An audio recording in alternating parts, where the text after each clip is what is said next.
नमस्कार, स्वागत है आप सभी का डीडी न्यूज के इस विशेष बुलेटिन एक्सप्रेस 100 में, जहां हम आपके लिए लेकर आते हैं राजनीति, मनोरंजन, देश, दुनिया, खेल और व्यापार जगत की सभी बड़ी खबरों को एक्सप्रेस यानी बिल्कुल फटाफट अंदाज में। मैं हूं शहला निगार। आइए खबरों को देख लेते हैं तेज रफ्तार के साथ।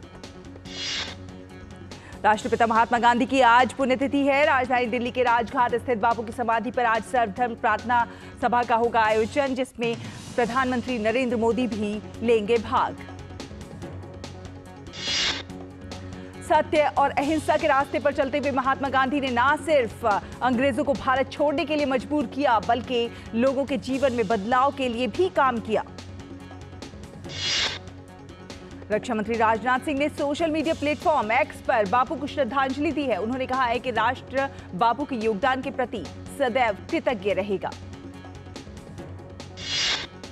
वहीं केंद्रीय मंत्री नितिन गडकरी ने भी एक्स पर कहा कि राष्ट्रपिता महात्मा गांधी जी की पुण्यतिथि पर उन्हें सादर नमन।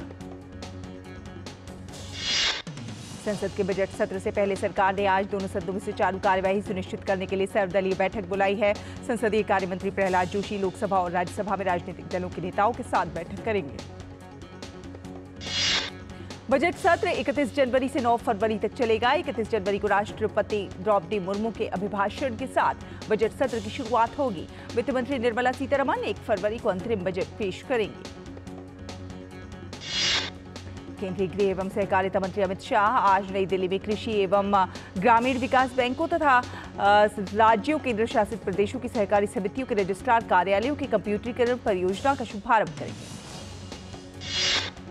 रक्षा मंत्री राजनाथ सिंह आज शाम करीब 4 बजे नई दिल्ली में Indo American chamber of commerce का विशेष सत्र को संबोधित करेंगे। भारत के विदेश सचिव विनय मोहन क्वात्रा इन दिनों भूटान की 3 दिवसीय यात्रा पर हैं, जहां पर उन्होंने कल भूटान के नए प्रधानमंत्री त्शेरिंग टोब्गे से भेंट की और दोनों देशों के बीच स्थायी संबंधों को मजबूत करने के लिए उनके साथ महत्वपूर्ण चर्चा की। दोनों नेताओं ने इस हिमालयी राष्ट्र के साथ भारत के संबंधों को बढ़ाने के लिए परस्पर हित के क्षेत्रों और बहुविषयक सहयोग पर बातचीत की है। भूटान में पीपुल्स डेमोक्रेटिक पार्टी के नेता त्शेरिंग टोब्गे के नेतृत्व में नई सरकार के गठन के बाद भारत की ओर ये पहली उच्च स्तरीय यात्रा है। इससे पहले विदेश सचिव विनय मोहन क्वात्रा ने भूटान के विदेश सचिव ओम पेमा चोदेन के साथ द्विपक्षीय बातचीत की।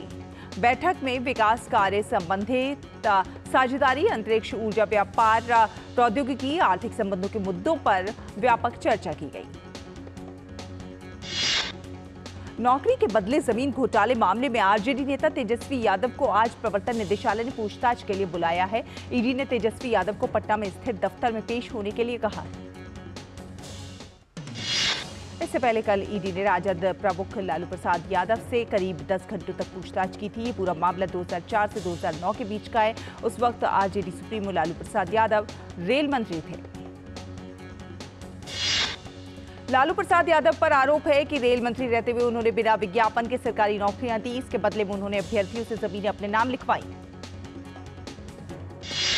लालू प्रसाद यादव से ईडी की पूछताछ पर केंद्रीय मंत्री महेंद्र नाथ पांडे ने कहा कि उन्होंने गरीबों का शोषण किया है। ईडी एक स्वतंत्र एजेंसी है, कानून अपना काम करेगा। पीएम मोदी की सरकार में भ्रष्टाचार के खिलाफ जीरो टॉलरेंस है। झारखंड के सीएम हेमंत सोरेन के दिल्ली स्थित आवास पर ईडी की टीम पहुंची। ईडी ने पिछले दिनों लैंड डील स्कैम में 29 से 31 जनवरी के बीच हेमंत सोरेन से पूछताछ के लिए समय मांगा था। दिल्ली के रायसीना हिल्स स्थित बीटिंग द रिट्रीट के साथ 75वें गणतंत्र दिवस समारोह का औपचारिक समापन हो गया। हर वर्ष की तरह इस साल भी गणतंत्र दिवस के बाद 29 जनवरी को बीटिंग द रिट्रीट समारोह का आयोजन किया गया। बीटिंग द रिट्रीट के समारोह में राष्ट्रपति और सशस्त्र बलों की सर्वोच्च कमांडर द्रौपदी मुर्मू, उपराष्ट्रपति जगदीप धनखड़, प्रधानमंत्री नरेंद्र मोदी, रक्षा मंत्री राजनाथ सिंह, अन्य केंद्रीय मंत्री, वरिष्ठ अधिकारी तथा आम जनता उपस्थित रहे। हर वर्ष की तरह इस वर्ष भी समारोह को बड़ी धूमधाम से मनाया गया। समारोह की शुरुआत सामूहिक बैंड की शंखनाद धुन बजाई गई। इसके बाद इस अवसर पर शाही रायसीना पहाड़ियों में स्थित ऐतिहासिक विजय चौक सूरज डूबने के समय पर बजाए जाने वाले सभी भारतीय धुनों का साक्षी बना। बीटिंग द रिट्रीट समारोह में भारतीय थल सेना, भारतीय नौसेना, भारतीय वायुसेना, केंद्रीय सशस्त्र पुलिस बल के संगीत बैंडों ने 31 मनमोहक और थिरकने वाली भारतीय धुनें बजाईं। निर्वाचन आयोग ने 15 राज्यों की 56 विधानसभा सीटों के लिए चुनाव की आज घोषणा कर दी। चुनाव की अधिसूचना 8 फरवरी को जारी होगी। नामांकन पत्र भरने की अंतिम तिथि 15 फरवरी रहेगी तथा मतदान 27 फरवरी को होगा। उत्तर प्रदेश से 10 सीटों, महाराष्ट्र और बिहार से 6 सीटों, पश्चिम बंगाल, मध्य प्रदेश के 5 सीटों, गुजरात और कर्नाटक से 4 सीटों, आंध्र प्रदेश, तेलंगाना, राजस्थान और ओडिशा से 3 सीटों तथा उत्तराखंड, छत्तीसगढ़, हरियाणा तथा हिमाचल प्रदेश से 1 सीट के लिए वोट डाले जाएंगे। केंद्रीय मंत्री अश्विनी वैष्णव, भूपेंद्र यादव, पुरुषोत्तम रूपाला, मनसुख मांडविया, धर्मेंद्र प्रधान, नारायण राणे, राजीव चंद्रशेखर, एल मुरुगन, वी मुरलीधरन तथा भाजपा अध्यक्ष जगत प्रकाश नड्डा और अन्य सांसदों का इस वर्ष अप्रैल में कार्यकाल पूरा हो रहा है। राजस्थान के बीकानेर में भारत और सऊदी अरब की सेना का संयुक्त सैन्य अभ्यास चल रहा है। मैकेनाइज्ड इन्फेंट्री पर आधारित पहला संयुक्त सैन्य अभ्यास 10 फरवरी तक चलेगा। इस अभ्यास में भारतीय और सऊदी अरब की सेना के लगभग 90 सैनिक शामिल हैं, जो अपने अतीत में किए गए विभिन्न सैन्य ऑपरेशनों के अनुभवों को साझा कर रहे हैं। अभ्यास सदा तनसीक अभ्यास का एक वार्षिक कार्यक्रम होगा, जो कि वैकल्पिक रूप से आयोजित किया जाएगा। तमिलनाडु के राज्यपाल आर.एन. रवि ने राज्य सरकार पर भ्रष्टाचार के गंभीर आरोप लगाते हुए गरीब तबके के लोगों को केंद्र सरकार की योजनाओं के लाभ से वंचित रखने का आरोप लगाया। सीबीआई ने जम्मू कश्मीर के चिनाब घाटी में स्थित किरू जल विद्युत परियोजना में सिविल कार्यों के लिए निविदाओं में कथित अनियमितताओं से संबंधित मामले में लगभग 8 स्थानों पर तलाशी अभियान चलाया। लगभग 21 लाख रुपए से अधिक की नकदी के अलावा आपत्तिजनक दस्तावेज भी बरामद किए। अयोध्या में राम मंदिर की प्राण प्रतिष्ठा के बाद से ही रामलला के दर्शन के लिए भक्तों की भारी भीड़ लगी हुई है। यहां आ रहा हर व्यक्ति अपने रामलला का जी भर के दीदार करना चाहता है। धार्मिक और आध्यात्मिक क्षेत्र को समर्पित Aastha special train pink city Jaipur से धर्मनगरी अयोध्या पहुंची। ट्रेन में सवार राजस्थान प्रदेश के 2500 राम भक्तों का अयोध्या धाम रेलवे स्टेशन पर फूलों की वर्षा और ढोल नगाड़ों की धुन के बीच स्वागत हुआ।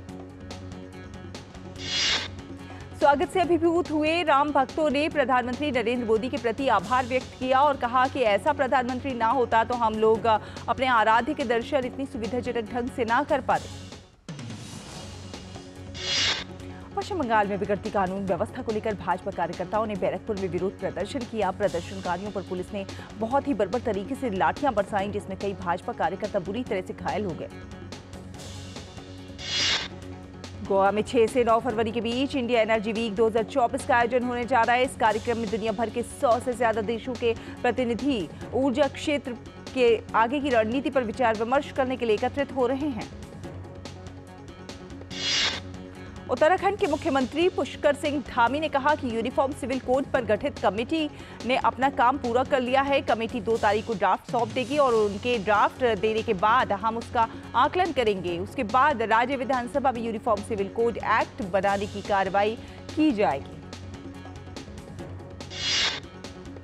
उत्तराखंड के मुख्यमंत्री पुष्कर सिंह धामी ने देहरादून में कहा कि uniform civil code act Uttarakhand विधानसभा चुनाव 2022 में भाजपा के संकल्प पत्र में शामिल था।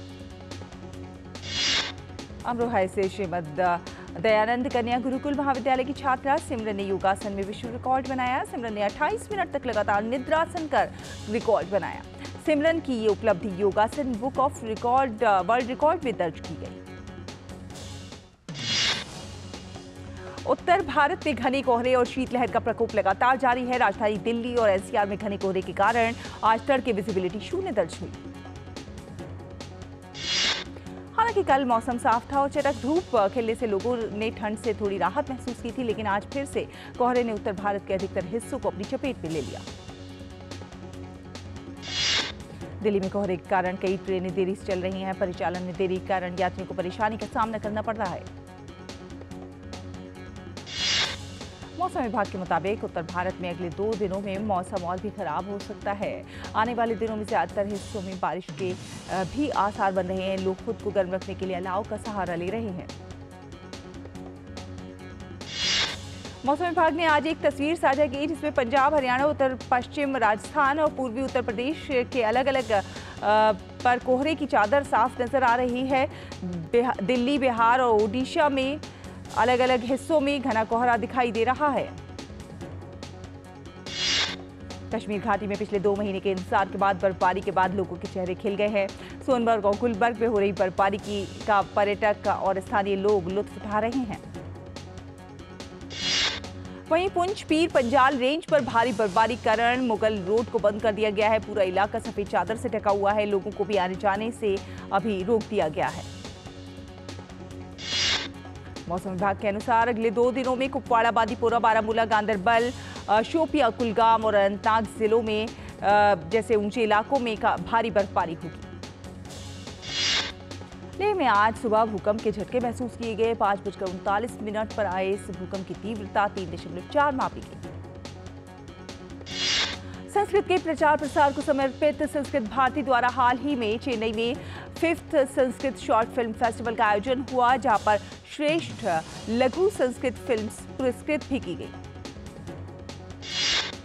इस आयोजन में भारत समेत संयुक्त राज्य अमेरिका, कजाकिस्तान, ऑस्ट्रेलिया जैसे देशों से भी संस्कृत फिल्में भेजी गई थी। इस आयोजन में केंद्रीय राज्य मंत्री डॉक्टर एल मुरुगन ने संस्कृत चलचित्र जगत के उज्जवल भविष्य की कामना की। प्रधानमंत्री नरेंद्र मोदी अगले सप्ताह शीर्ष भारतीय और विदेशी तेल एवं गैस कंपनियों के मुख्य कार्यपालक अधिकारियों, सीईओज के साथ मुलाकात करेंगे। बैठक में अंतर्राष्ट्रीय तनाव के बीच ऊर्जा आपूर्ति और निवेश आकर्षित करने जैसे विषयों पर चर्चा होने की संभावना है। पेट्रोलियम मंत्री हरदीप सिंह पुरी ने कहा है कि ये बैठक 6 से 9 फरवरी तक गोवा में आयोजित होने वाले भारत ऊर्जा सप्ताह के दूसरे संस्करण के दौरान होगी। विमानन कंपनी स्पाइस जेट को तब राहत मिली जब राष्ट्रीय कंपनी विधि अधिकरण ने विमान पट्टा देने वाले विल्मिंगटन ट्रस्ट एसटी सर्विसेज द्वारा कंपनी के खिलाफ दायर दिवालिया याचिका खारिज कर दी। सार्वजनिक क्षेत्र की बिजली कंपनी एनटीपीसी लिमिटेड का एकीकृत शुद्ध लाभ चालू वित्त वर्ष की तीसरी तिमाही में लगभग 7% बढ़कर 5,208.87 करोड़ रुपए हो गया। और फिलहाल वक्त एक छोटे से ब्रेक का है। ब्रेक के उस पार खबरों का ये सफर जारी रहेगा। देखते रहिए एक्सप्रेस 100।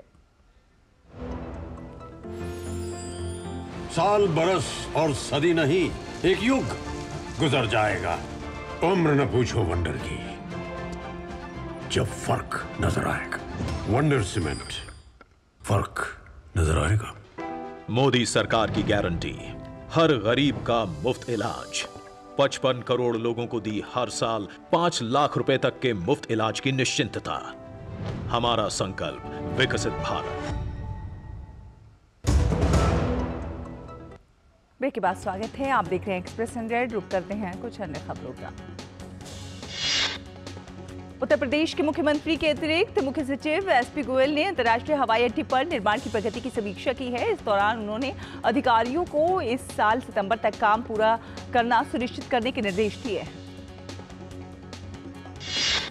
नोएडा के जेवर में आगामी अंतर्राष्ट्रीय हवाई अड्डे के पहले चरण के विकास पर 10,056 करोड़ रुपए खर्च होंगे। अधिकारियों ने बताया कि इसमें अभी तक 7,100 करोड़ रुपए खर्च हो चुके हैं।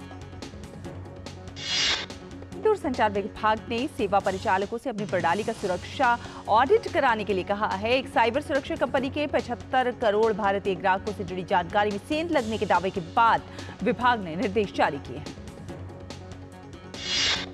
साइबर सुरक्षा कंपनी क्लाउडसेक के दावे के अनुसार उसके शोधकर्ताओं ने पाया कि हैक करने वाले डार्क वेब पर 75 करोड़ भारतीय मोबाइल उपभोक्ताओं से जुड़ी जानकारी या फिर ब्यौरा बेच रहे हैं।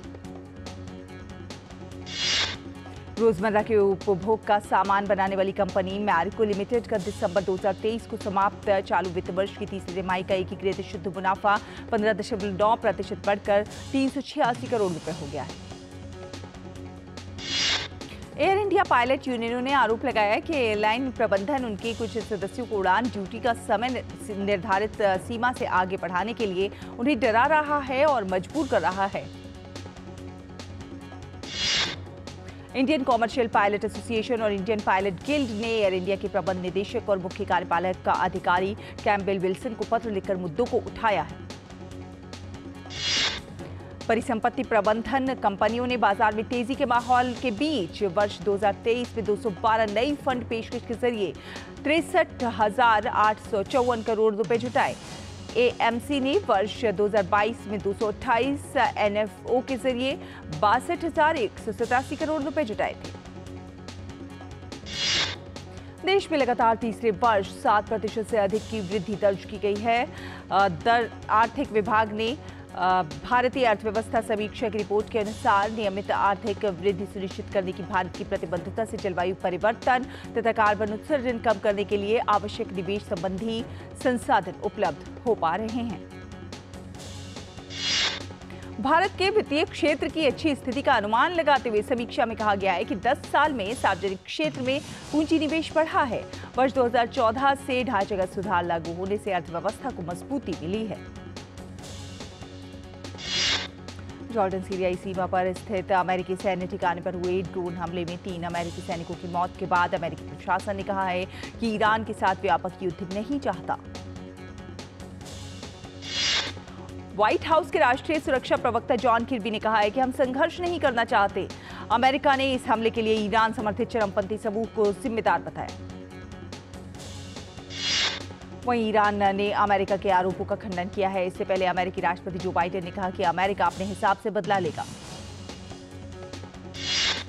अमेरिका के विदेश मंत्री एंटनी ब्लिंकन ने कहा कि गाजा से बंधकों की रिहाई सुनिश्चित करने का नया प्रस्ताव लाया गया है। वो पहले के मुकाबले काफी बेहतर और मजबूत है।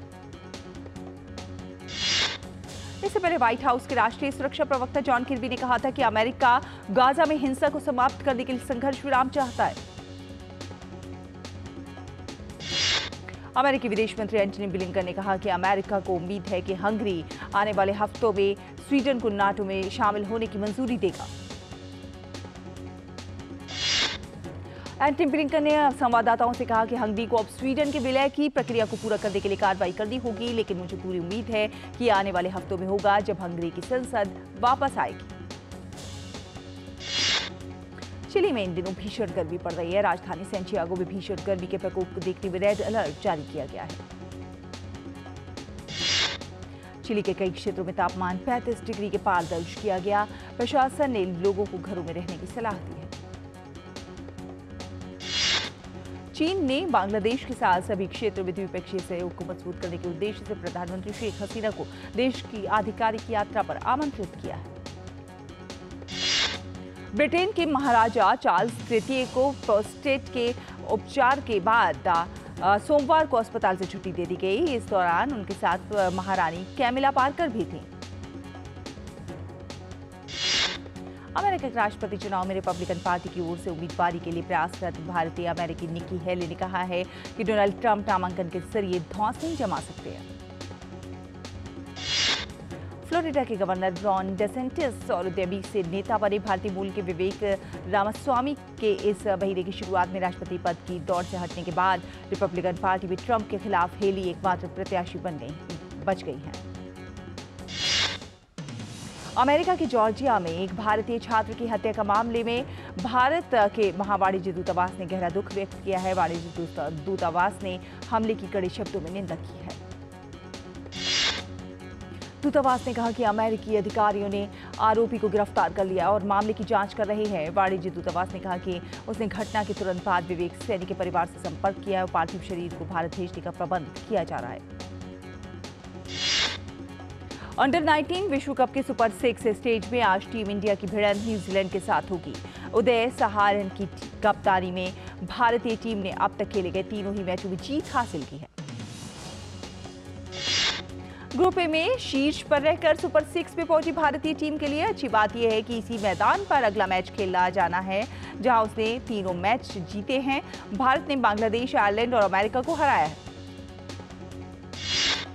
भारतीय टीम को इंग्लैंड के खिलाफ 5 मैचों की टेस्ट सीरीज के दूसरे मुकाबले से पहले तगड़ा झटका लगा है। रवींद्र जडेजा और केएल राहुल चोट के कारण दूसरे टेस्ट से बाहर हो गए हैं। दोनों खिलाड़ियों को पहले टेस्ट के दौरान चोट लगी थी। चयन समिति ने सरफराज खान, सौरभ कुमार और वॉशिंगटन सुंदर को दूसरे टेस्ट के लिए टीम इंडिया में शामिल किया है। सरफराज को घरेलू क्रिकेट में अच्छे प्रदर्शन का फल मिला है। दूसरे टेस्ट मैच 2 फरवरी से विशाखापट्टनम में खेला जाएगा। आईसीसी ने अनुभवी तेज गेंदबाज जसप्रीत बुमराह को पहले टेस्ट के दौरान आईसीसी आचार संहिता के उल्लंघन का दोषी पाया है। बुमराह ने जानबूझकर रोली पोप के रास्ते में कदम रखा था। पराग के लिए आधिकारिक फटकार भी लगी है। एक और छोटा सा ब्रेक के उस पार खबरों का सफर जारी रहेगा। देखते रहिए एक्सप्रेस 100।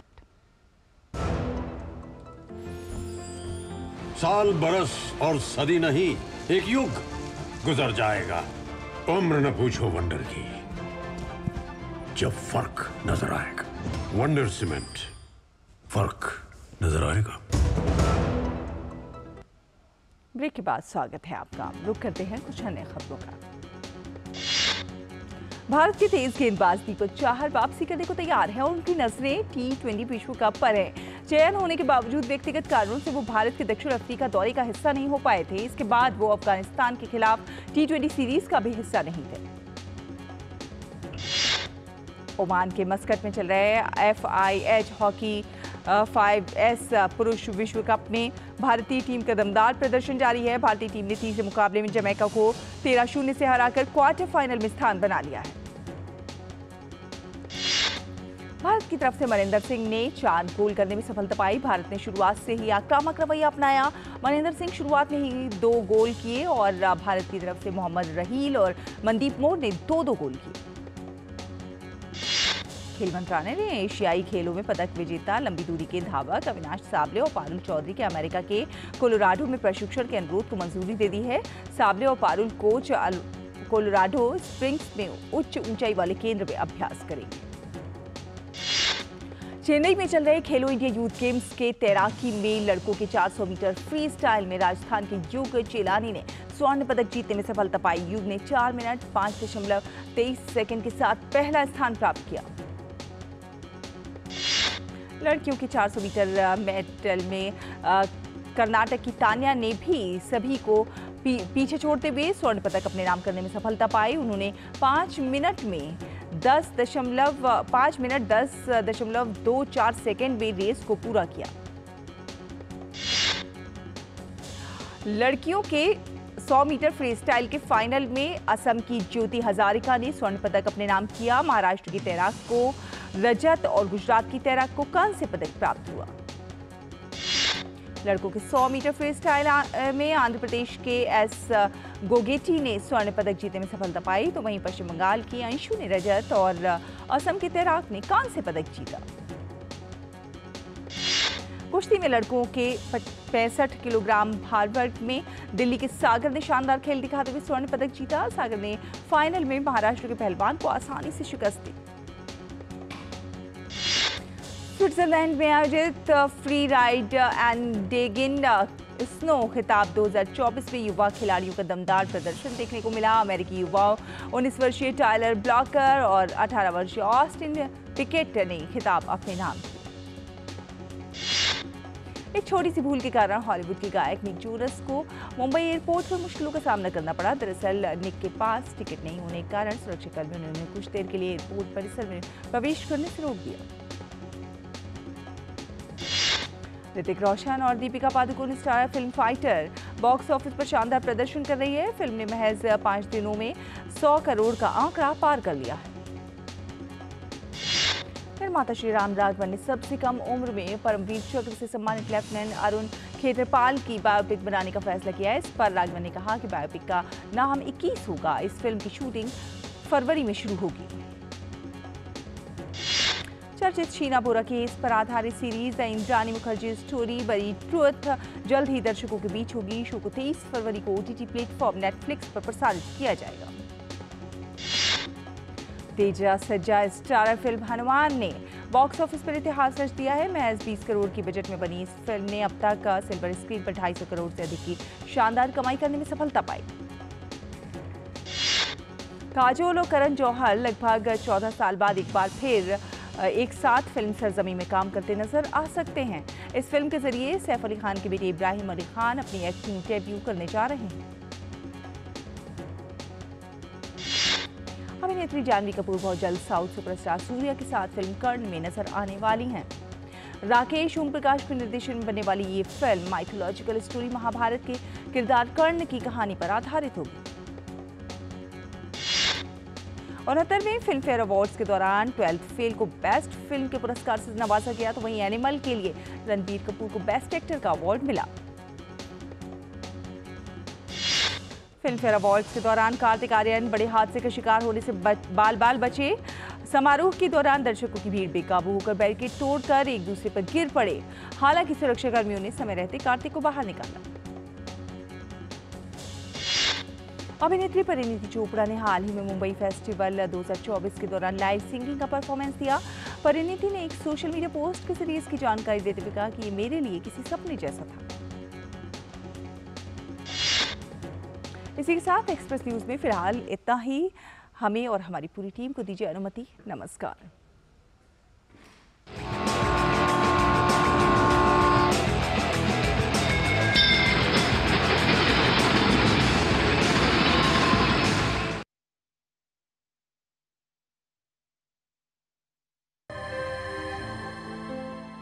स्वस्थ शरीर के लिए